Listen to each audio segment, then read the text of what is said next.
살아계신 하나님, 오늘도 호흡을 허락하시고 마음을 모아 주님 앞으로 나가게 하시니 감사드립니다. 대림절을 맞아 특별 새벽 기도회를 진행하게 하시고 오신 예수와 다시 오실 예수를 더 깊이 묵상하게 하심도 감사드립니다. 하나님, 이 말씀 묵상을 통해 저희의 심령이 새로워지길 원합니다. 이 시간 깨어서 말씀 앞에 서며 또 깨어서 기도하게 하옵소서. 이 시대의 악함을 알게 하시고 이 어두운 세상을 밝히시는 예수 그리스도에게서 참된 희망을 발견하게 하옵소서. 세상으로 인해 만족하지 않고 오직 주 예수로 인해 기뻐하게 하옵소서. 주 예수 그리스도의 이름으로 간절히 기도하옵나이다. 아멘.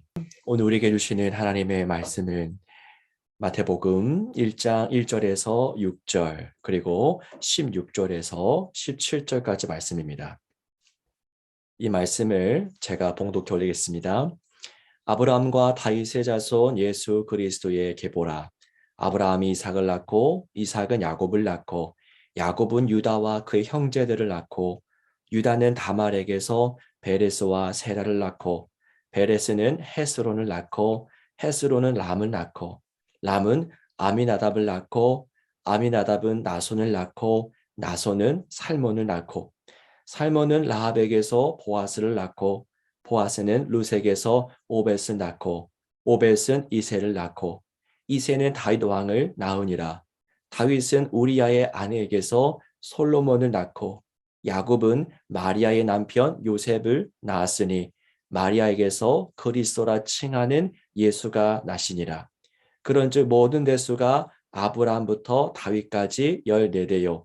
다윗부터 바벨론으로 사로잡혀 갈 때까지 14대요. 바벨론으로 사로잡혀 간 후부터 그리스도까지 14대더라. 아멘. 아멘. 예, 사랑하는 여러분, 우리 대림절 기간 또 복되게 또 은혜 가운데 보내고 계십니까? 성경이 말하고 있는 믿음은 어떤 것입니까? 자, 성경이 말하고 또 우리가 믿는 삼위일체 하나님은 우리에게 다가오시는 분이십니다.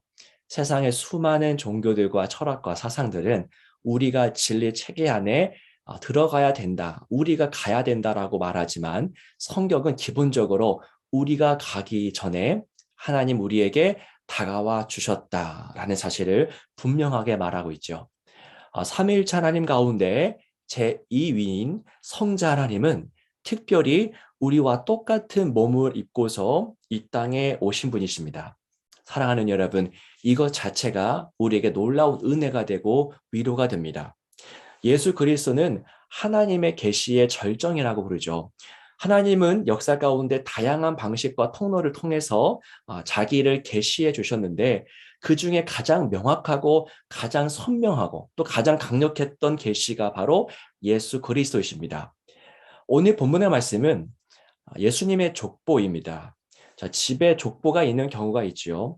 집에 족보가 있지만 전체 가족들이 모이는 경우나 아니면 무언가를 확인해야 되는 상황이 아니라면 그 족보를 정기적으로 꺼내서 찾아 읽지는 않습니다. 족보는 몸이 건조해 보이고 지루한 책이기 때문입니다. 자, 예수님의 족보 역시도 그와 다르지 않습니다. 저희가 성경을 펴서 통독할 때 우리가 대충 읽고 빨리 지나가는 본문 중에 하나가 바로 이 족보의 내용이지 않습니까? 만약에 지금까지 주님의 족보, 이 마태복음 1장의 말씀을 그런 식으로 대했다면 오늘 묵상의 시간을 통해서 새로운 관점이 우리에게 주어지기를 원합니다. 여러분, 예수님의 족보를 우리가 이 한 부분을 읽었습니다. 이 족보가 우리에게 의미하는 것이 무엇일까요? 자, 두 가지로 설명할 수 있겠습니다. 먼저 예수님의 족보는 하나님이 이 역사, 이 현실 가운데 실제로 무언가를 이루셨다라는 사실, 하나님이 이 땅에서 그냥 감정을 주신 게 아니라 실제 사건을 이루셨다라는 것을 말해주고 있습니다. 하나님은 단편적인 어떠한 사상이나 깨달음 정도를 주신 것이 아니라 실제 사건을 우리에게 허락하셨습니다. 한마디로 예수 사건이죠. 자, 예수를 보내시기 위해서 하나님은 여러 세대를 걸쳐서 일하셨습니다. 오늘 본문에 의하면 아브라함부터 다윗을 지나 요셉에 이르기까지 하나님은 그 모든 세대 가운데 한 사람 한 사람을 세우시고 이끄셨다라는 겁니다. 자, 족보는 바로 하나님이 실제 사건을 이루셨다라는 것을 외치고 있습니다. 가상의 이야기가 아니라, 감정이나 사상이 아니라 실제의 역사의 이야기라고 힘주어 말하고 있습니다. 여러분, 기독교는 하나님의 역사 위에서 실제 이루신 일을 기반으로 합니다. 누군가의 깨달음과 통찰을 기반으로 하지 않습니다. 실제 사건을 기반으로 합니다. 이게 여러분 왜 중요할까요? 우리가 교재로 삼고 있는 이 예수 44쪽에 이런 내용이 있습니다. 제가 화면을 잠시 한번 공유해 드리도록 하겠습니다. 네. 보이시죠? 예, 제가 한번 읽어드리겠습니다. 충고는 당신이 해야 할 일을 조언하는 것이다. 소식은 이미 실행된 일을 전하는 것이다. 충고는 당신에게 뭔가 일을 해내라고 촉구한다. 소식은 이미 벌어진 일을 인식하고 그에 맞게 반응하라고 촉구한다. 충고는 모든 게 당신의 행동에 달려 있다고 말한다. 소식은 이미 누군가가 행동했다고 말한다. 예, 저희가 읽기로 한 예수 44쪽에 나오는 내용입니다. 여러분, 팀 켈러는 이처럼 충고와 소식의 차이점을 분명하게 대립하면서 우리에게 설명해 주고 있지요. 기독교가 만약 누군가의 깨달음을 기반으로 한다면 기독교는 충고의 메시지를 전하는, 단지 충고의 메시지를 전하는 종교가 됩니다. 자, 그러나 기독교는 이미 일어난 사건을 기반으로 삼는데, 자, 여기서 비롯되는 것이 바로 소식입니다. 이미 이루어진 사건을 그냥 들려주고 선포하는 것이죠. 설득하는 게 아니라, 애써서 우리의 것을 설득하는 게 아니라 하나님이 이미 역사 가운데 이루어 놓은 것을 이미 하나님이 하셨습니다라고 그 소식을 전하는 것입니다. 당신이 이것을 하면 좋겠습니다라고 충고하는 것이 아니라 당신을 위해서 하나님이 이미 이런 일을 하셨습니다라고 소식을 전하는 것이, 하나님의 소식을 전하는 것이 기독교의 본질이라는 것이죠. 여러분, 기독교 신앙의 본질이 어디 있습니까? 이미 이루어진 사건들을 깨닫는 데 있습니다. 이미 이루어진 것을 인지하고 깨닫고 믿는 것을 뒤로 하고 내가 이루는 것, 내가 하는 것에 집중한다면 그건 모래 위에 세운 집처럼 언제 무너질지 모르는 신앙입니다. 이미 하나님이 이루어 놓으신 일을 신뢰하는 것은 반석 위에 세운 집처럼 견고한 신앙으로 이어지는 것이죠. 여러분, 족보의 의미가 무엇입니까? 하나님이 이미 이루신 무언가를 이루셨다는 것을 보여줍니다. 다시 한번 팀 켈러의 말을 보여드리자면요. 보십시오. 다시 한번 제가 한 가지 말씀을 공유해 드리도록 하겠습니다. 다시 한번 팀 켈러는 이렇게 말을 합니다. 예, 보이시죠? 한번 같이 한번 읽어보겠습니다. 시작. 복음서는 전반에 걸쳐 당신이 해야 할 일이 아니라 하나님이 하신 일을 말해준다예요. 여러분, 어제 하루만 한번 떠올려 보십시오. 내가 했던 일, 내가 성공했던 일도 있고요. 내가 하지 못하고 실패했던 일들도 있습니다. 그런데 기독교 복음의 본질이 무엇이냐면 내가 무엇을 이루었냐, 못 이루었냐에 기반이 되는 것이 아니라 하나님이 무엇을 행하셨냐, 그것을 내가 얼마나 신뢰하고 믿고 붙잡고 있느냐가 기독교 복음의 복음 본질이라는 것입니다.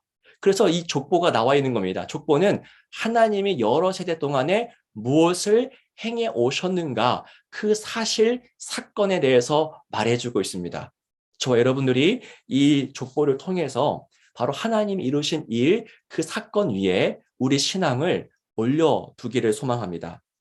자, 예수님의 족보가 지니는 두 번째 의미가 무엇입니까? 이어서 살펴보겠습니다. 자, 이 족보가 지니는 이 특별한 의미는 바로 이 족보 가운데 등장하고 있는 이 여인들에게서 나타나고 있습니다. 자, 이 족보 가운데 여인이 좀 나타나죠. 보통의 족보에는 보면요, 가문의 자랑을 위해서 존재하죠. 그래서 당시의 사람, 고대 사람들은 자신의 족보에서 많은 이름을 삭제하기도 했습니다. 그러니까 우리를 불편하게 하고 가문의 자랑이 되지 못하는 사람들 이름을 다 삭제했다라는 것이죠. 자기의 이력에 도움이 되지 않는 선조들을 과감하게 지웠던 것입니다. 그러니까 족보는 이력서가 되게 됐던 것이죠. 하지만 예수님의 족보를 보십시오. 얼마나 독특합니까? 자, 고대 사회에서 여자의 이름을 족보에 넣는 경우는 거의 아예 없었습니다. 하지만 예수님의 족보를 보시면 5명의 여인이 등장합니다. 그리고 이 여인들은 저마다 일종의 수치를 지닌 존재들이었습니다. 자, 보십시오, 여러분. 3절에 누가, 어떤 여인이 등장합니까? 다말이 등장하고 있죠. 자, 3절의 말씀 가운데 이런 부분이 있습니다. 유다는 다말에게서 베레스와 세라를 낳고, 여러분, 유다와 다말 사이에서 아이들이 태어났다고 증언하고 있습니다. 그런데 여러분, 유다와 다말은 어떤 관계입니까? 무슨 관계죠? 시아버지와 며느리의 관계입니다. 창세기에 나오는 내용이지요. 자, 5절의 말씀을 보시면 5절에 라합이 등장합니다. 라합은 누구입니까? 여호수아에서 등장하는 인물인데요. 이스라엘의 정탐꾼들을 숨겨줬던 그 성읍의 기생이었습니다. 기생이에요. 자, 역시 5절에 등장하는 룻이 있는데 이 룻은 이방 여인으로 그 당시 가진 것도 없고 남편도 잃어버린 나그네와 같은 인생이었습니다. 자, 마지막으로 6절에 한 여인이 더 등장하는데요. 그런데 독특한 방식으로 소개합니다. 이름을 말하지 않아요. 이 여인의 이름을 말하지 않고 누구의 아내였는지를 말하고 있습니다. 자, 6절의 말씀을 보십시오. 다윗은 우리아의 아내에게서 솔로몬을 낳고, 자, 누구를 말하는 겁니까? 자, 여기서 말하는 그 아내는 바로 밧세바를 말하는 것이죠. 밧세바는 우리아의 아내였고, 다윗은 우리아를, 그 장군을 전쟁에서 죽게 하여 그의 아내였던 밧세바를 취하여 아내로 삼습니다. 성경이 왜 굳이 밧세바라고 표기하지 않고 우리아의 아내라고 말한 이유를 아시겠지요? 다름이 아니라 다윗의 부끄러움, 다윗의 치부를 드러내기 위함입니다. 여러분, 보시기 바랍니다. 예수님의 족보는 다른 족보와는 목적을 달리하고 있습니다.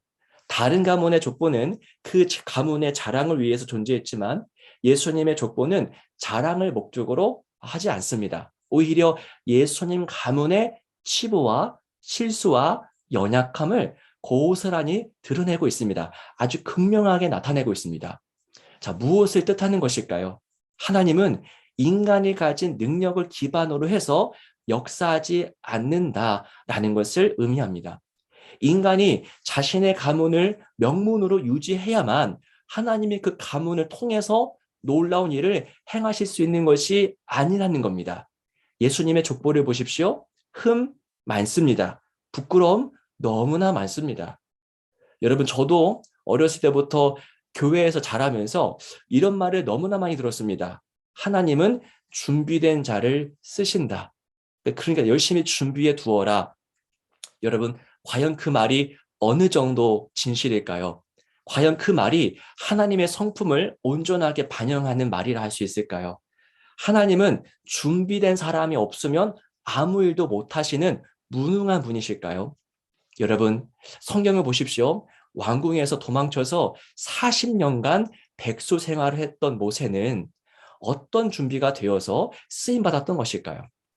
형제들 중에서 가장 막내여서 전쟁터에 도시락을 배달하러 갔던 그 다윗은 과연 어떤 준비가 되어서 골리앗을 상대로 싸워서 이겼던 것일까요?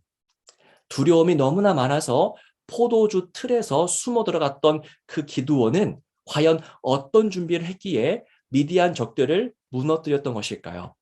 여러분, 하나님은 물론 준비된 자를 쓰십니다. 그런데 준비되지 못한 자도 하나님은 쓰십니다.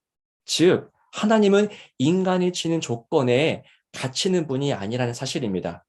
하나님은 준비된 자도 쓰시지만 준비되지 못한 자도 능히 사용하시는 분이십니다. 예수님의 족보가 이 사실을 말해주고 있습니다. 여러분, 지금까지 예수님의 족보가 갖는 이 두 가지 사실을 살펴봤습니다. 예수님의 족보는 하나님이 이미 이루신 사건들을 보게 합니다. 복음은, 기독교 복음은 하나님이 이미 이루신 일을 깨닫고 신뢰하는 겁니다. 내 행위가 아니라 하나님 행위를 의지하는 것이죠. 그리고 또 한 가지, 예수님의 족보는 연약하고 실패한 자들을 통해서도 얼마든지 일하셨던 하나님의 성품과 능력을 보여줍니다. 준비된 자를 쓰실 뿐만 아니라 아무 능력도 없는 자도 쓰시는 하나님을 드러냅니다. 사랑하는 여러분, 대림절 특별 새벽 기도회 2일차입니다. 이 족보의 말씀을 통해서 이 족보에 담긴 하나님의 성품과 진리를 묵상하고 그 모든 것들을 삶의 기반으로 삼으셔서 오늘도 믿음으로 승리하는 복된 삶 되시기를 축복합니다. 기도하겠습니다. 놀라우신 하나님, 하나님은 언제나 우리의 상상을 뛰어넘어서 일하십니다. 성경을 볼 때마다 우리 생각 밖에서 자유롭게 일하신 하나님을 목격합니다. 내가 하나님을 좀 알지라고 말했던 오만함을 부끄럽게 하시고 무한한 크기와 깊이와 넓이를 갖는 하나님을 보고 경배하게 합니다. 오늘도 이 말씀을 통해서 그 일을 이루시니 감사드립니다. 이 땅에 사는 날 동안 날마다 주님을 인하여 전율하게 하옵소서. 오늘도 함께 마음을 모아 묵상함을 기도하는 주의 모든 백성들에게 하늘의 만나를 내려주시고 특별히 장례를 치르고 있는 장철기 야술사님 가정 가운데 무한한 은혜를 내려 주옵소서. 주 예수 그리스도 이름으로 간절히 기도하옵나이다. 아멘.